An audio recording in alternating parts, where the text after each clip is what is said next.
John Dunlap was sworn in before Cardinal Silvano Maria Tomasi and the Sovereign Council of the Order of Malta. I, Fra John Timothy Dunlap, solemnly promise and swear on this holy wood of the cross and on God's holy Gospels to observe the Constitution, the Code, the rules, and the laudable customs of our order, and to administer the affairs of the order conscientiously. So help me God. And if I do otherwise, may be it to the risk of my soul. Welcome back to the channel. Welcome back to the big club. Thank you guys for subscribing. We are back again with another video exposing the inner workings of the world that we live in. So today we're going to talk about the Knights of Malta, the Vatican's secret army of the elite. Now, most people have never even heard of the Knights of Malta, and if they have, they think it's just some fancy Catholic charity.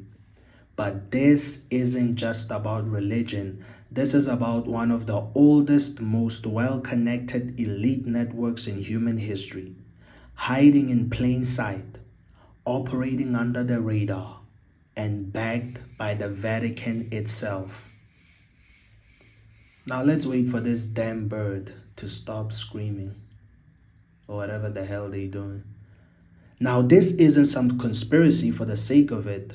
This is actually real history, real power, and real influence. And the Knights of Malta aren't just some church-affiliated group. They are a sovereign entity with diplomatic immunity, elite members, access to intelligence, and a dark side nobody talks about. So let's talk about it. Let's talk about the Knights of Malta, officially called the Sovereign Military Order of Malta. And they go all the way back to around 1048 during the Crusades. Originally, they were a group of religious knights who protected Christian pilgrims heading to Jerusalem. That sounds noble, right? But that was just the surface. As time went on, they evolved into a full-blown military order, part charity, part army, and they only answer to the Pope, not to any king, nation, or government. No. And I think that's a red flag.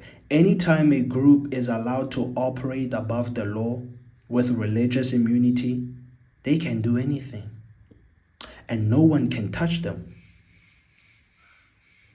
Let's wait for that damn bird again. To this day, they still operate out of Rome. And here's the crazy part.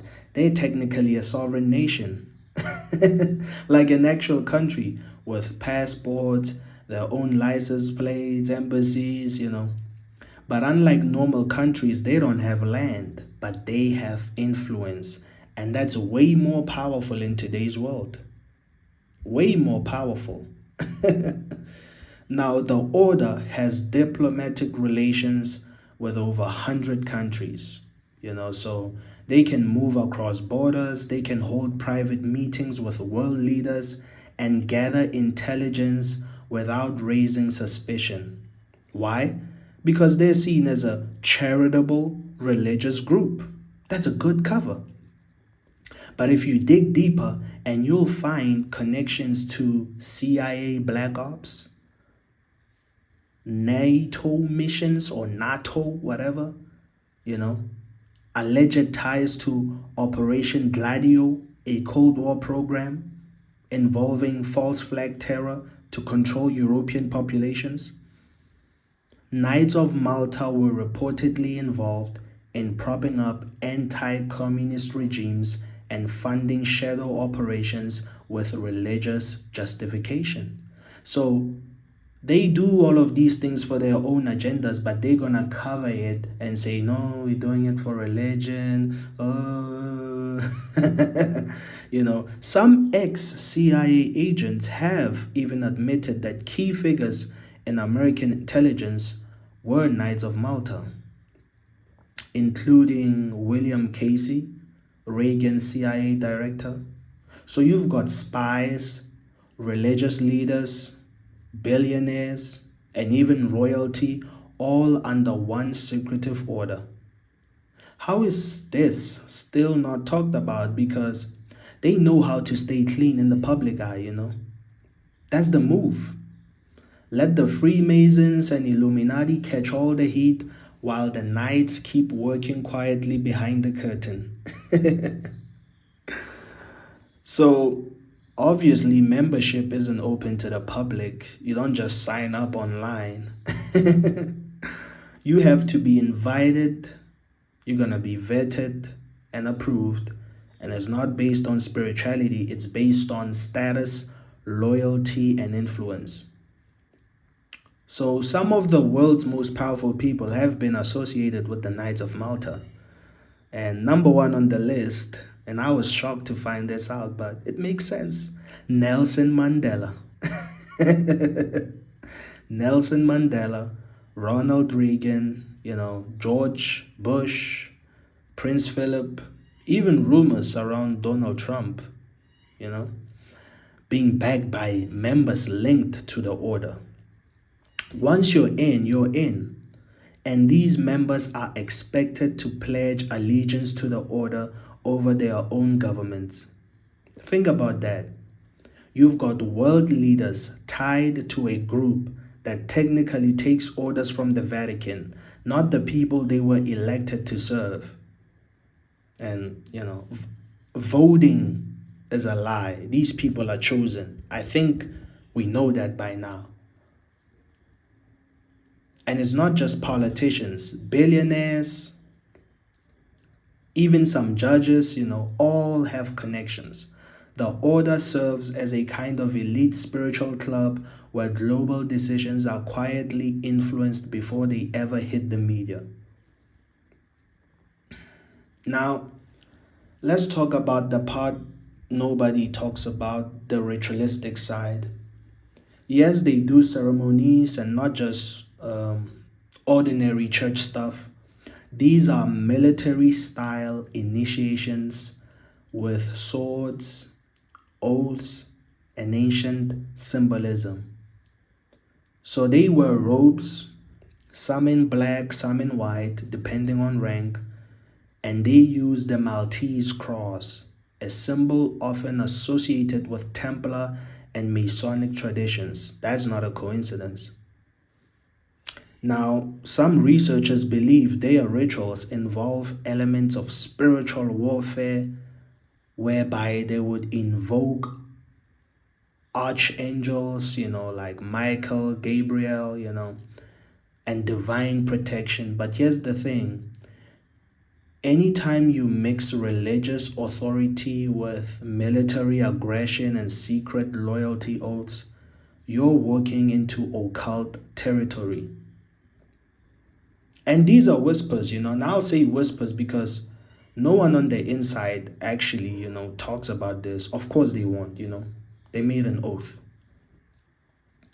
about these blood oaths, symbolic sacrifices.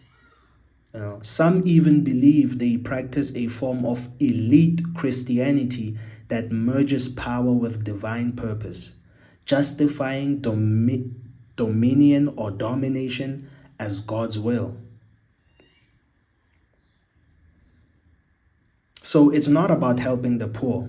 It's about controlling the world under the illusion of helping the poor. That's how elite spiritual manipulation works. Hide behind charity while doing the exact opposite behind closed doors. Now, why should any of this matter to you? Because the Knights of Malta represent a much bigger pattern. The blending of religion, politics, they operate quietly above governments, above laws, above media, because they wear the mask of righteousness. They don't need to be in the spotlight. They just need to control the people who are. They play both sides. They shake hands with presidents. They bless wars. They back intelligence agencies and still show up to cut ribbons at hospital fundraisers. I mean, it's the perfect cover, so it's not about bashing faith or religion. It's about calling out the weaponization of religion to serve global elite agendas. Because when you have a secret army blessed by the church, protected by diplomacy, funded by billionaires, and immune to the law, you cannot call that faith. That's power. And power like that doesn't go unused.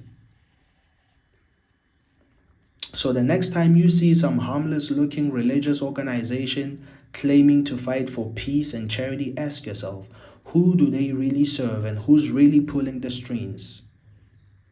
So this is what we are dealing with here. The world is not what you think it is.